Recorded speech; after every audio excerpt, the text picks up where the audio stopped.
उड़ीसा राज्य के पुरी में चमत्कार की एक ऐसी कहानी है जिसे समझ पाना साइंस के बस की बात नहीं है। साइंस, ज्योग्राफी, फिजिक्स, केमिस्ट्री और दुनिया के सारे ग्राउंड्स ऑफ बिलीव्स यहाँ सब फेल हो जाते हैं। हिंदू मान्यता में 4 धाम होते हैं: बद्रीनाथ धाम, द्वारकाधीश धाम, रामेश्वरम और जगन्नाथपुरी। और ये कहानी है जगन्नाथपुरी की, जहाँ पे आज भी श्री कृष्ण का वास्तविक दिल धड़कता है। इस मंदिर के कुछ ऐसे रहस्य हैं जिनके बारे में सुनकर किसी के भी होश उड़ जाएंगे। वेस्टर्न कल्चर फॉलो करते करते हम एक ऐसे मोड़ पे तो आ चुके हैं जहां लोग भगवान के होने ना होने पे सवाल उठाने लगे हैं। पर यही सवाल अब मैं आपसे इस वीडियो के बाद पूछूंगी। आइए देखते हैं।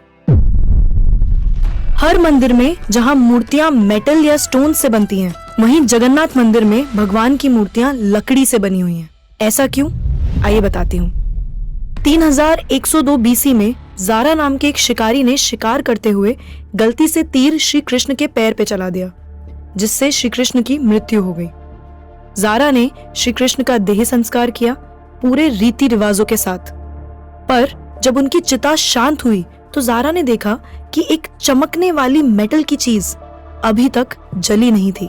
जारा को ये समझ नहीं आया था कि ये है क्या, तो उसने उसे उठाया और उसे बेचने निकल गया।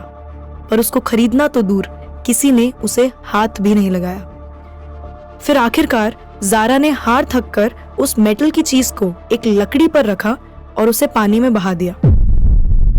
गुप्त साम्राज्य के समय अवंती के राजा इंद्रद्युम्न, जो कि विष्णु जी के बहुत बड़े भक्त थे, उन्हें एक दिन सपने में आकर विष्णु जी ने एक नदी में डुबकी लगाने को कहा और ये भी कहा कि एक लकड़ी के तने में तुम्हें उस नदी में मैं मिलूंगा। इस सपने को देखकर अगले ही दिन राजा डुबकी लगाने चले गए।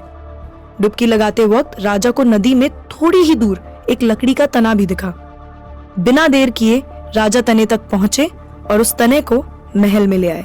फिर राजा ने कुछ बहुत नामी काश्तकारों को बुलाया, पर उनमें से कोई भी उस लकड़ी से एक मूर्ति नहीं बना पाया। कई दिन बीत जाने के बाद एक काश्तकार महल में आया और उसने राजा से कहा कि ये मूर्ति मैं बनाऊंगा, पर मेरी एक शर्त है।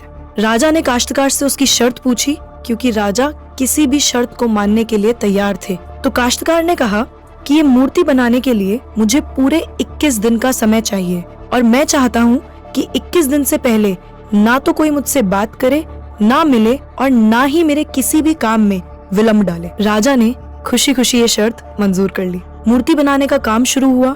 रोज मूर्ति बनने की